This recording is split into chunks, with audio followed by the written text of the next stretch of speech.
नमस्कार. चंद्रपूर लोकसभा मतदारसंघाच्या मतदान 19 तारखेला होणार आहे.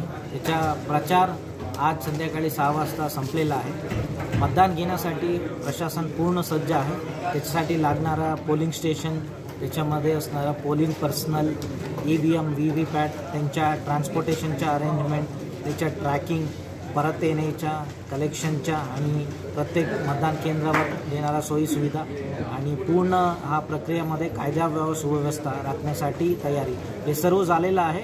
आणि अपेक्षा आहे की आपला चंद्रपूर लोकसभा मतदारसंघाच्या मतदान सुरळीत आणि शांततेने होईल. सर, 12.5 गावामध्ये दोन्ही ठिकाणी मतदान होणार आहे. 14 गावाच्या बाबतीत आपला डिस्कशन झालेला आहे. तिकडे आम्ही स्टेप्स घेतो आहे की तिकडे 2 वेळा मतदान होणार नाही.